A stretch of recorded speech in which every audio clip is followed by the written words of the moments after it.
이번 시간은 페이지 7페이지 11번 문제부터 건축 구조와 관련된 파트에 대해서 정리를 하도록 하겠습니다. 그래서 여기는 각 구조의 특성을 정확히 파악을 하시고요.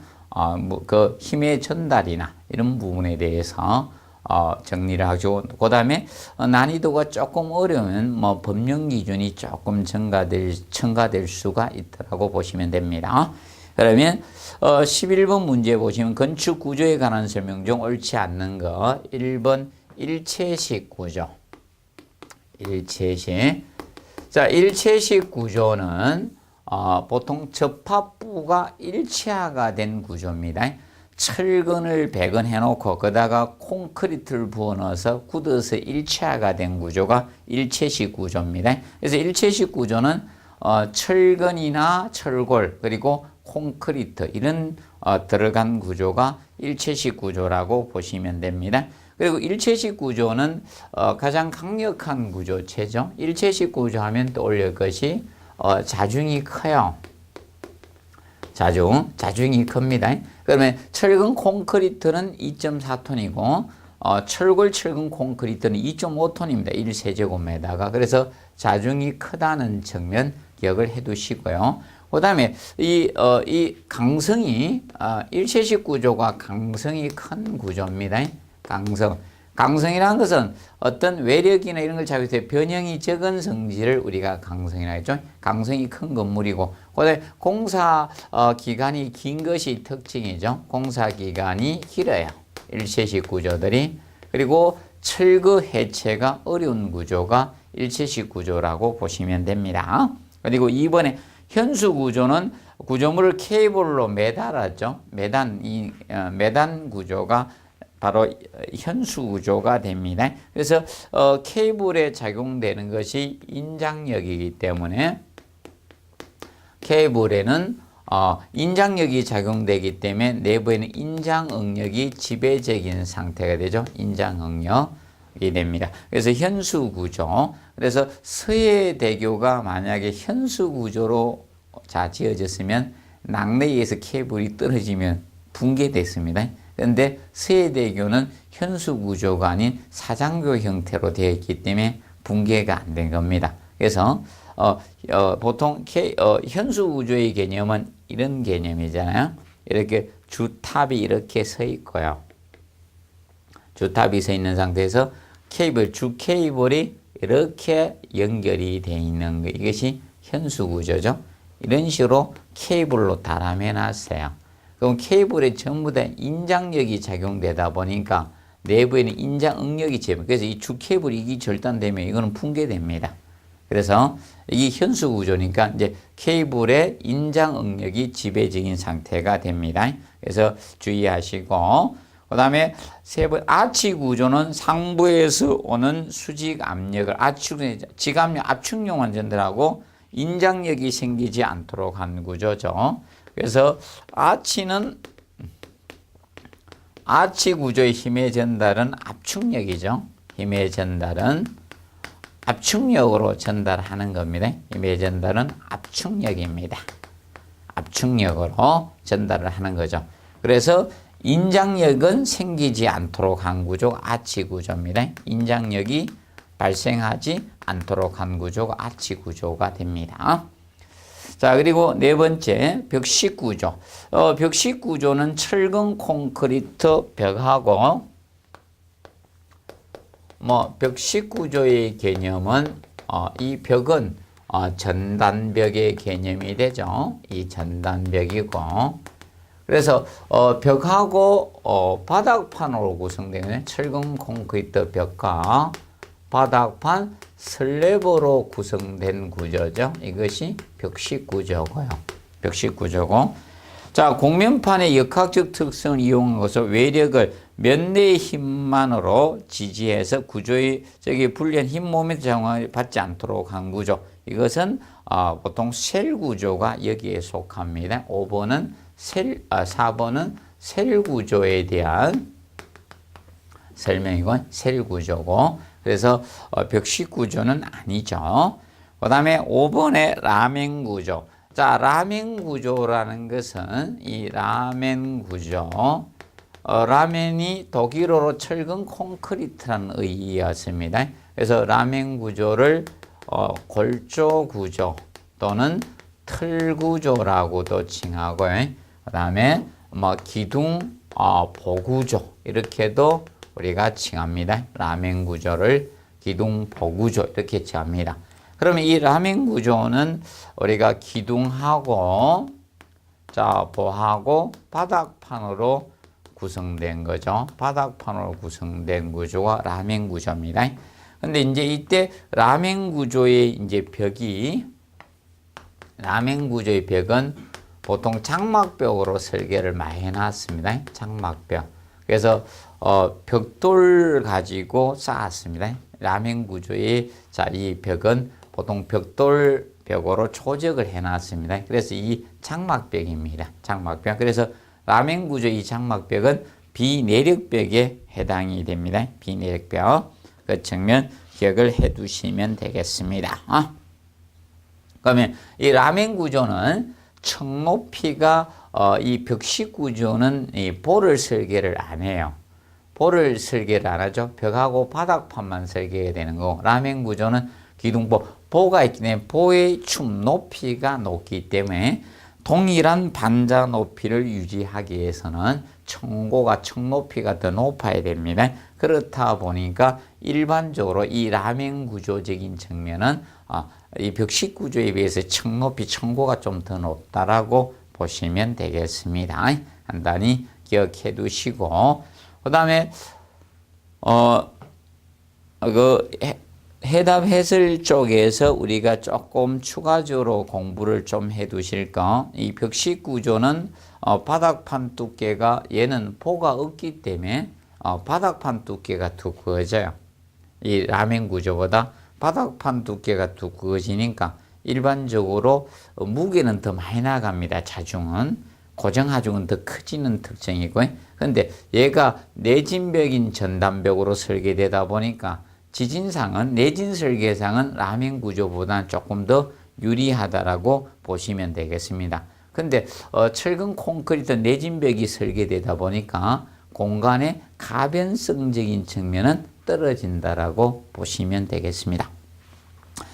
자, 그리고 거기 4번에 가세골조 나오죠. 그래서 행력에 저항하기 위해서 건물 골조 방식이나 이중 골조 방식에서 보통 이 일반적으로 설치하는 거죠. 그냥 기본적으로 이 가세 골조라는 것은, 가세는 이 대각선으로 이렇게 되어주는 거, 이것을 보통 가세라고 합니다.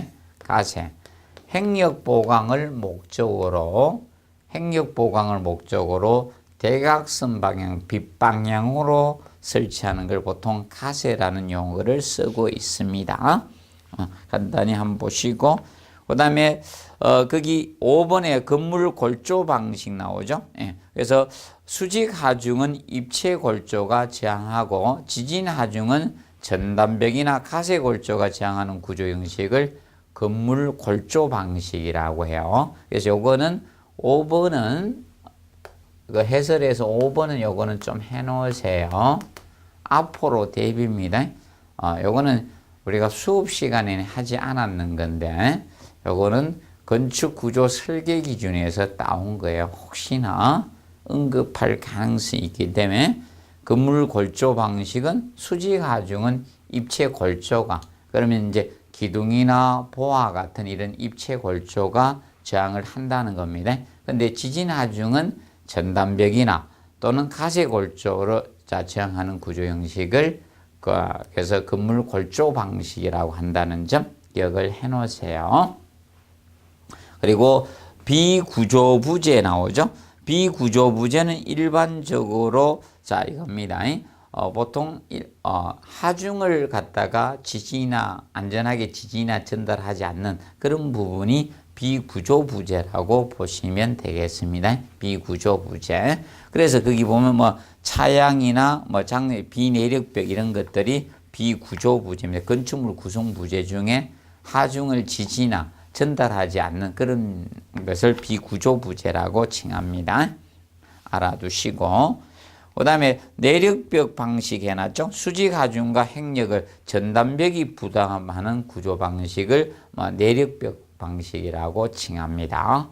그리고 그다음에 주골조에 대해서 정의를 내려놔서 용어인데 풍화중의 저항에서 전체 구조물을 지지하거나 안정시키기 위해서 배치된 그래서 구조의 골조나 구조 부재들을 우리가 무엇이라 하는가 하면 통틀어서 보통 주골조라게 주뼈대다 주골조 주뼈대다 이겁니다. 쉽게 이야기하면. 그래서 간략히 알아두시기 바랍니다. 그래서 지금 현재 4번에서 8번까지가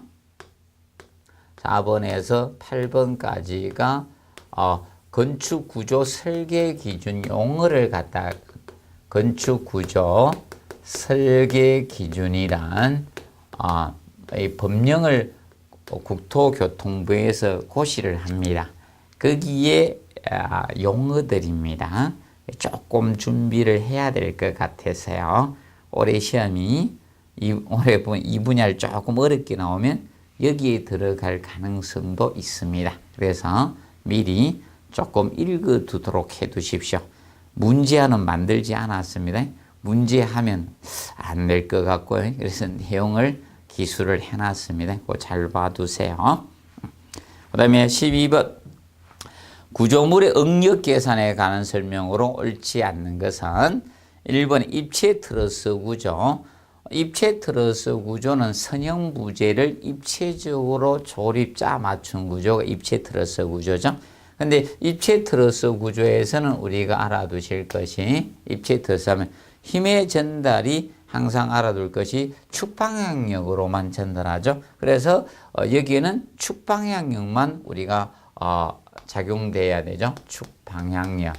그래서 축방향력만 받도록 우리가 설계를 하는 게 가장 기본. 이걸로 외력을 지향합니다. 그럼 여기는 주의하실 것이 입체 트러스 구조는 이거 발생하면 안 돼. 힘 모멘트나 이런 전단력이 작용하면 안 돼요. 결과적으로 내부에서 전단 응력에는 힘 모멘트에 대한 응력으로 힘 응력으로 외력을 지향한다. 그럼 그 문장은 틀린 문장이 됩니다. 그래서 이것은 이 힘이 발생하면 입체 트러스 구조는 붕괴가 된다라고 보시면 됩니다. 그리고 2번에 라멘 구조는 주로 힘 모멘트와 전단 응력으로 외력을 지향하죠. 그래서 1번 라멘 구조는 그래서 이렇게 됩니다. 라멘 구조는 두 가지 형태가 있습니다. 그래서 힘 모멘트에 저항하기 위해서 힘 모멘트에 저항하기 위해서 철근을 주근을 배건합니다. 주철근이 바로 힘 모멘트의 저항을 하게 됩니다. 힘 모멘트. 그리고 이 전단력. 그럼 내부에는 전단 응력이죠. 전단력에 저항하기 위해서 전단 보강근을 보통 쓰고 있습니다. 전단 보강근. 이렇게 해서 우리가 라멘 구조가 설계가 됩니다. 간단히 알아두시고요. 그 다음에 세 번째 보시면 셀 구조에 대해서 다루고 있죠. 셀 구조. 현수 구조, 셀 구조는 주로 면내 응력으로 셀은 저걸 기억하시면 된다. 달걀 껍질 내지 조개 껍질이 셀 구조가 됩니다. 그래서 계란이 있을 때 그 계란 위에 닭이 올라타도 계란 껍질이 안 깨지죠.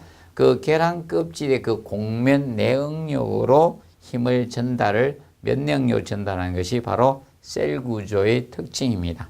그럼 셀 구조는 얇은 판 두께를 가지고 넓은 공간, 대공간을 구성하는데 적합도가 있는 게 셀 구조였죠. 그 다음에 네 번째, 현수 구조는 우리가 케이블로 우리가 매달았죠. 그래서 케이블에 인장력이 적용되니까 케이블 내부에는 인장 응력이 지배적인 상태가 되도록 한 구조이죠. 그리고 아치 구조는 보통 압축력이죠. 압축력으로 힘을 전달한다. 그래서 다른 인장력이 생기지 않도록 한 구조가 아치 구조였습니다. 그래서 축방향과 전당력으로 외력을 정한다 해서 되죠. 이거는 압축 응력으로 우리가 힘을 외력이 저항하는 구조라고 보시면 되겠습니다. 그 다음에 13번 문제 보시면 건축물의 구조에 관한 설명으로 옳지 않는 것은 해가지고 나왔습니다. 자, 1번에 플랫 슬래브 구조에 대해서 다루고 있죠. 플랫 슬래브. 자, 이 플랫 슬래브는 대표적인 것이 삼풍백화점이 플랫 슬래브였습니다. 플랫 슬래브 구조입니다. 자, 플랫 슬래브는 무량판 구조 중에 하나였죠. 없을 무자, 보량자. 그래서 무량판 구조 중에 하나였습니다. 그럼 일반적으로 얘는 저걸 설계를 안 했다 했습니다. 포를 설계를 안 해서 특히 내부부 바닥판이 있을 때 기둥이 오게 됩니다. 근데 일반 이렇게 되면 여기에 바닥판이 뚫릴 수 있기 때문에 여기에다가 바닥판 밑에 판을 지지하는 지판을 설계해 주고, 그래서 기둥의 머리 부분이 보강된 이 주두 부분, 주두 이것이 보강이 이루어진 것이, 그래서 지판과 주두의 보강은 펀칭 전단을 보강하기 위해서, 뚫림 전단이죠. 보강을 위해서 이 지판 주두가 설계가 되는 거죠. 이것이 플랫 슬래브였습니다. 기억을 해 놓으시고, 자, 그 다음에 2번에 보시면, 자, 철근 콘크리트 구조는 인장에 관한 철근과 압축에 강한 콘크리트를 일체해서 만든 구조였죠. 그래서 철근은 인장력이 매우 강하고 콘크리트는 압축력이 우수했죠. 그래서 콘크리트의 인장은 보통 설계시 무리시를 보통 합니다. 그리고 세 번째, 프리캐스트 구조. 프리캐스트란 것은 보통 부재를 현장이나 현장 이외에서 일단 직접 현장에서 안 만들고요. 만들어진 부재를 갖다가 현장에서 제작하는 거죠. 이것이 프리캐스트, 조립하는 구조가 프리캐스트 구조의 개념이 됩니다. 그리고 네 번째 보시면, 자, 이 조적식 구조는 벽돌이나 블록, 돌 이런 재료를 모르토란 접착제로 쌓아올린 구조죠. 그런데 내진 구조에 속하지는 않습니다. 그래서 내진 구조에 해당이 되지 않습니다. 보통 가구식 구조나 철근 콘크리트 같은 일체식 구조는 우리가 저기에 속하죠. 내진 구조에 속하지만 조적식 구조는 내진 구조는 아닙니다. 행력에 취약한 구조가 된다는 점 기억해 놓으시고, 그 다음에 5번에 철골 구조는 강제를 볼트나 용접 등의 접합 방법으로 조립한 부재 또는 단일 현강 등을 이용해서 구성한 구조가 철골 구조인데, 철골 구조가 자, 가구식 구조였죠. 철골 구조는 이 가구식 구조였습니다. 가구식 구조였죠. 그래서 내하 구조가 자체적으로 될 수는 없다. 그래서 내하 피복을 해줘야지 내하 구조의 개념이 됩니다. 가구식 구조는. 그래서 철골 구조는 가구식 구조로서 내하 구조는 아니다. 자체적으로 내하 구조가 될 수는 없다. 내하 피복을 우리가 해야지만 내하 구조의 개념이 됩니다. 그리고 철골 구조는 공사기간 단축은, 공기 단축은, 공사기간이 짧은 것이 특징이고요. 그 다음에 철골 구조는 건식 구조죠. 건식 구조에 해당이 됩니다.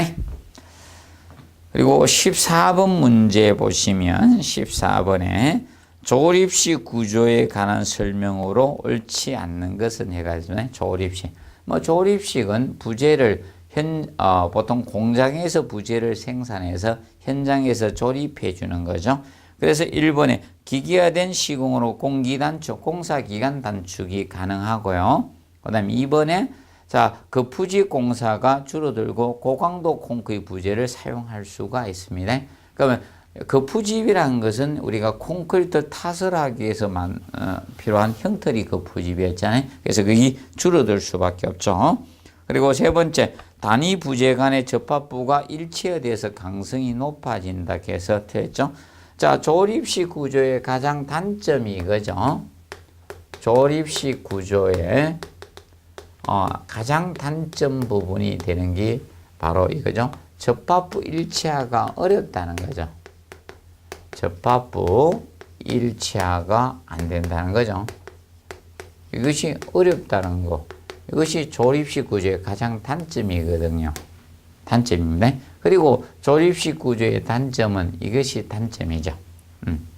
자, 다양하지 않다는 거. 공장에서 빵빵 찍어냈기 때문에 다양한 외형을 추구가 힘드나요? 다양한 이런 외형 추구가 곤란하다는 거, 어렵다는 거. 이것이 조립식의 단점이에요. 그리고 부재가 커지면 운반에 문제점이 생긴다는 거, 이런 것이 단점으로 작용이 됩니다.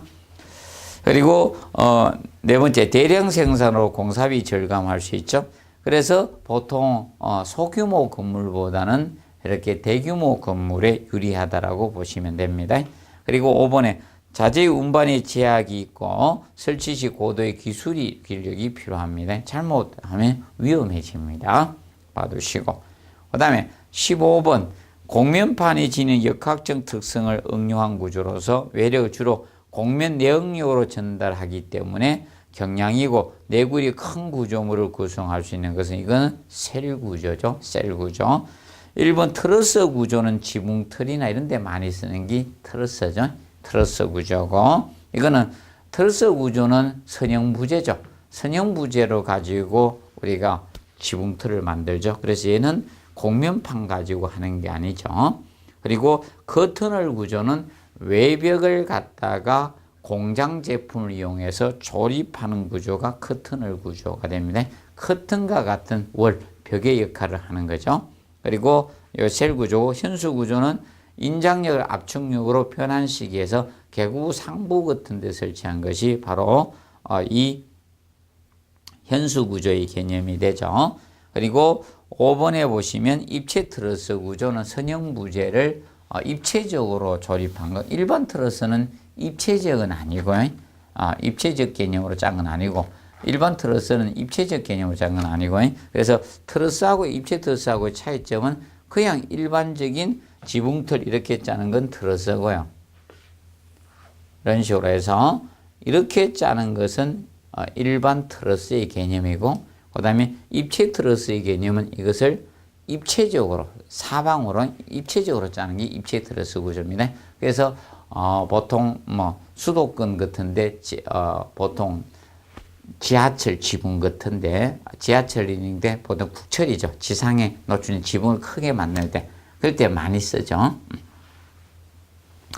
그 다음에 16번 보시면 다음 중 대공간 또는 장습판을 구성하기에는 구조 시스템으로 가장 부적합한 것 나왔습니다. 그러면 대공간이나 장습판을 구성하기 위해서는 특수구조의 형태가 돼야 됩니다. 대공간을 얻기 위해서는 일반 구조로서는 힘들어집니다. 그래서 공기막 구조는 보통 내부와 외부의 이제 압력차로 공기압으로 형성시키는 거죠. 그럼 공기막 구조는 풍선을 연상하시면 쉽습니다. 풍선 보면, 자, 여기다 공기 압력 많이 불어넣는 겁니다. 그러면 이 공기가 압축력 받고요. 압축력을 받고, 그리고 풍선이 인장력 받도록 해가지고 이 막이 인장력을 받도록 한 겁니다. 이것이 공기막 구조의 원리거든요. 그래서 큰 공간을 활용할 수 있고요. 그 다음에 입체 트러스 구조 되죠. 셀 구조, 이런 특수 구조는 됩니다. 근데 4번 이 라멘 구조. 자, 이 라멘 구조는 일반적으로 장습판을 구성하기는 어렵습니다. 라멘 구조에 보통 경제적인 간사이가 경간이죠. 영어로 스팬.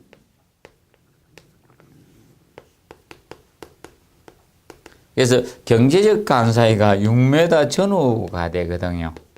철근 잊지 않고 해야 되기 때문에 보통 그래서 라멘 구조는 대공간 이런 것을 확보하는 데는 적합하지 않는 구조가 됩니다. 기억을 해 두시고, 만약에 라멘 구조로 예를 들어서 저 실내 야구장 경기를 지었다 그러면 중간에 막 기둥이 막 서 있습니다. 야구 바드로 탁 던지면 어디 기둥에 맞아 다른 도 보에 맞아 튀고 그러죠. 그래서 그거는 할 수 없죠. 그 다음에 17번 보시면 다음 커튼홀에 관한 설명으로 옳지 않는 거, 뭐 커튼홀 문제가 17번하고 18번 문제를 다뤄놨는데 우리는 뭐 아직은 전혀 시험이 나오지 않았습니다. 최근 아파트가 이런 타워형 탑형으로 우리가 가는 이 형태 있죠. 이런 형태가 외벽을 갖다 조립을 많이 합니다. 그런 형태로 가고 있어요. 아니면 주상복합 건물 이런 것이 외벽을 많이 조리하고 있습니다. 커튼홀 구조로 가고 있거든요. 근데 이것을 앞으로 나올 수 있다라고 해서 제가 하긴 했는데 아직까지는 전혀 시험이 내지는 않았습니다. 이 커튼홀 구조가. 그래서 이 커튼홀 구조는 바로 외벽을 갖다가 공장 제품으로 조립하는 벽이 커튼홀 구조가 됩니다. 과거에는 이 커튼홀이 비내력벽 개념을 다 커튼홀이라 했는데 지금 현재는 보통 많이 쓰이고 근래 쓰이고 있는 것은 이 외벽을 공장 제품으로 조립하는 벽을 커튼홀 구조라고 칭합니다. 커튼홀. 그래서 1번에 재료는 금속재나 프리케이스 콘크리트 또는 유리도 있고 다양합니다. 이것이 커튼홀이고, 2번 커튼홀은 비내력벽이라는 것을 항상 명심하세요. 비내력벽. 비내력벽이기 때문에 상부의 하중들, 고정하중이나 적재하중 이런 다른 하중을 분담하지는 않는다는 것을 항상 기억을 해 두십시오. 그래서 상부 커튼홀 하중도 담당한다. 그래서 문장은 틀린 것이 됩니다. 그리고 공기 단축 효과, 외벽을 갖다 공장 제품으로 조립하기니까 공기 단축 효과라든지 경량화, 가설공사의 간략화 이런 특징이 있으시죠. 가설공사는 이게 가설공사입니다. 본공사를 위해서 설치했다가 본공사가 완료되면 철거 해체되는 공사가 가설공사입니다. 가설공사. 그럼 예를 들어서 여성들이 펌을 할 때 그 설치했던 거 있죠. 그게 다 가설공사죠. 나중에 제거하잖아요. 그런 것들이 가설공사라고 보시면 되겠습니다. 그리고 용접이나 볼트조임에서 구조물에 고정을 보통 시키고 있습니다. 그래서 최근에는 저걸 이용하는 경우도 있습니다. 보통 이 접착제 용도로 이용되는 이죠. 그 이름이 뭐더라? 각종이 생각이 안 나네요. 실리콘 가지고 이렇게 접착하는 경우도 있습니다. 이 실리콘을 가지고 활용하면 수명이 굉장히 길다. 반영구적으로 가다 보니까 그걸 많이 사용하고 있고요. 그 다음에 5번에 보시면 내풍성, 수밀성, 기밀성, 차음성에 대한 성능이 요구된다. 왜냐? 외벽을 공장 제품으로 조립을 했거든요. 그렇기 때문에 외벽이 갖춰야 될 조건을 다 갖춰야 된다는 겁니다. 그 측면으로 우리가 봐두시면 되겠습니다. 그래서 밑에 9페이지 하단에 보면 커튼홀 구조에 대해서 그 밑에 이렇게 다루어 놨습니다. 간략히 봐두시고요. 그래서 커튼은 비내역벽이라는 것을 항상 우리가 알아두시고요. 그 다음에 3번에 보시면 조립 구조로 함으로써 현장에 조립하다 보니까 작업의 간소화나 공기 단축이라든지 품질 향상, 높은 데서 작업, 고소 작업에 따른 위험성 감소. 외벽에 비계 설치해서 막 공사하다 보면 위험할 수 있죠. 그런데 이것은 기계화 작업을 해서 크레인을 이용해서 이렇게 조립하다 보니까 그런 것이 위험성이 줄어든다는 거죠. 그 측면을 봐두시면 되겠고요. 그리고 이 커튼홀 구조나 이런 조립 구조의 줄눈을 보통 처리하는 것이 보통 실링제죠. 실링제. 실리콘의 실링제적인 측면이 됩니다. 그리고 18번 문제는 이거는 하지 마세요. 아직 한 번도 들어간 적도 없고요. 다뤄놨긴 달아놨는데 아직 커튼을 그림자도 안 보이겠습니다. 그래서 혹시 그림자가 보이면 17번과 관련된 것이 아마 언급이 될 가능성이 있다라고 보시면 되겠습니다. 그리고 19번 문제. 초고층 건물의 구조 형식 중 수평 하중에 저항하기 위해서 건물의 외곽 기둥을 밀실하게 배치하고 1차에서 초고층 건물의 계획한 구조 형식으로 옳은 것 해가지고 나왔습니다. 그래서 이거는 외곽 부분의 기둥을 집중적으로 설치해서 행력을 저항하는 것이 바로 저기에 속합니다. 튜브 구조입니다. 튜브가 바로 이런 형태입니다. 외곽에 바람 넣었잖아요. 중간에 뻥 뚫려고. 그래서 외곽의 기둥을 집중적으로 설치해서 행력에 저항하는 구조가 바로 튜브 구조입니다. 1번의 메가 칼럼 구조는 메가 칼럼이 기둥이에요. 기둥이 빅 사이즈로 간다는 겁니다. 그래서 메가 칼럼 구조의 대표적인 게 타이페이 101입니다.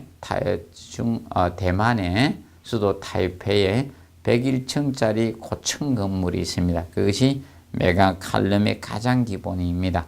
그런데 우리나라에서는 제2롯데월드에서 호텔 짓죠. 거기 메가 칼럼 구조 형태로 가면서 대각가세 구조까지 하고 있는 형태라고 보시면 되고, 그다음에 2번 대각가세 구조는 가세가 이것이 가세의 개념이었죠. 대각가세 구조는 이겁니다. 건축물 높이 지면 여기에다가 대각선으로 이렇게 잡아주는 겁니다. 대각가세 구조가. 이게 대각가세. 대각가세는 우리나라에서 제일 먼저 만드는 게 바로 63빌딩이 대각가세 구조로 이루어졌습니다. 63빌딩이. 자, 그리고 전단벽은 우리가 보통 일반 아파트와 같이 이 내진벽, 지진에 저항할 수 있는 내진벽을 설계해서 저항하는 구조가 전단 벽식 구조라고 보시면 되겠습니다. 그리고 튜브 구조가 여기에 해당이 되고, 그래서 9.11 테러로 붕괴된 무역센터 건물이 바로 이 튜브 구조입니다. 튜브 구조. 그리고 아우트리거 구조는 보통 원래 아우트리거 구조, 아우트리거가 여기에서 나온 말이거든. 보트. 그래, 보트가 있는데 보트가 이렇게 잘 넘어가니까 옆에다가 지지하게 해서 옛날에 추가적으로 이렇게 쪼mat하게 되어준 경우 있죠. 그러면 안 되면 옛날 오토바이인데 독일 분들이 많이 탔던 오토바이 있잖아요. 오토바이가 잘 넘어가니까 오토바이 옆에 태아가 한 명이 총쏘가 기관총 쏘도록 하는 거죠. 그런 형태라고 보시면 됩니다. 그럼 건물을 질 때 기본이 이거죠. 중앙에 전단벽 설계를 하고요. 코어 부분에 전단벽 설계하고, 그리고 옆에 이렇게 기둥 부분에서 이렇게 저항하도록 이렇게 해놓은 겁니다. 이런 식으로. 이렇게 해가지고 아우트리거 형태로 한 겁니다. 이런 식으로 해서 해놓은 거. 중앙에는 이제 전단벽 설계해놓고, 여기 이제 기둥 해가지고 보로 이렇게 철근 이렇게 연결시킨 겁니다. 이런 식으로. 이렇게 해서 저항하도록 한 것이 아우트리거 구조가 됩니다. 아우트리거. 자, 그리고 20번에 보시면 방화 구조에 관한 설명으로 좀 옳지 않는 것 해놨죠. 방화 구조. 자, 내화 구조하고는 약간 차이가 있죠. 내화 구조는 하재에 일정 시간 장시간 견딜 수 있는 구조가 내화 구조고, 방화 구조는 하재에 견딜 수는 없습니다. 그리고 방화 구조는 연소 현상은 나타나지 않으면서 하재를 어느 정도 지연시킬 수 있는 게 방화 구조죠. 타는 현상, 연소 현상을 나타내지 않으면 됩니다. 그것이 방화 구조예요. 그러면 방화 구조보다는 내화 구조가 강력한 구조체라고 보시면 되겠습니다. 내화 구조가 강력한 구조체라고 이렇게 보시면 됩니다. 그래서 방화 구조는 20번하고 21번 문제가 법령과 관련된 것입니다. 법령. 그래서 이 법령 부분은 수치를 가지고 장난을 많이 칠 수밖에 없다. 법령 부분은 A와 B가 서술형으로 나오는 것은 문제를 만들 수 있는데, 그런 조건이 없으면 거의 수치 가지고 많이 다룬다. 이렇게 보시면 됩니다. 그래서 1번에 보시면 방화 구조에서 철망 모르타라서 그 발음 두께가 철망 모르타르 두께는 2cm 이상입니다. 철망 모르타르는 철망을 넣어놓고 모르타르 바른 거죠. 그래서 이 철망 망을 대어주고 모르타르 바른 거죠. 철망 모르타르 이거는 두께가 2cm 이상 되면 이철이죠. 이철. 그래서 우리가 기억하시면 되고요. 그 다음에 2번에 석면 시멘트판 또는 석고보이 시멘트 모터 해반죽 바른 거. 그래서 학계라는 문장이 나오면 2번과 3번에 보시면 뭐에다 뭐 붙였다? 학계라는 문장이 나오면 2.5가 하나가 아니라는 겁니다. 학계가는 2개 이상이 되는 거죠. 그럴 때는 2.5cm 이상이 기본이 됩니다. 학계가라는 문장이 나오면 2.5cm고 그래서 2cm는 철망 모르타르가 2cm 개념이 됩니다. 알아두시고 그 다음에 4번에 신벽에 흙으로 맞벽치기 한 거. 신벽은 중심벽을 신벽이라 합니다. 맞벽치기 한 거고로 이거는 두께와 관계없이 봐주고 있다는 겁니다. 그리고 21번에 내하 구조의 철근 콘크리트 바닥판 두께 기준이죠. 내하구 철근 콘크리트 바닥판 두께나 벽 두께나 내하 구조는 동일합니다.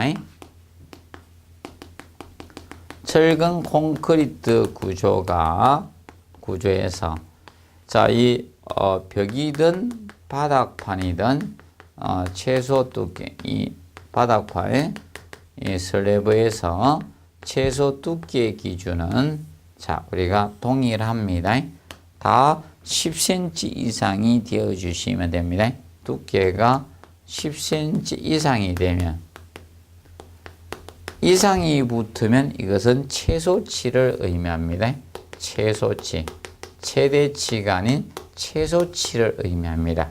최소한 10cm 이상이 되면 내하 구조로 봐주겠다는 겁니다. 내하 구조. 그 기준을 우리가 알아두시기 바랍니다.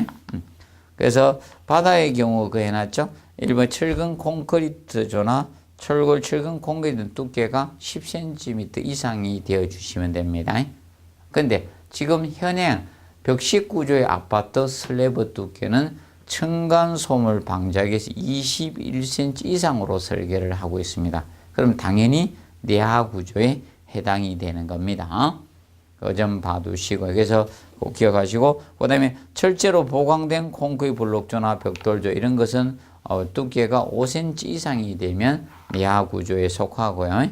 그 다음에 3번에 철제 양면의 두께 5cm 이상의 철망부터 콘크리트 덮은 거 됩니다. 자, 그러면 이것만 빼놓고 나머지는 뭐 보강을 해주거나 이럴 때는 5cm 이상이면 돼요.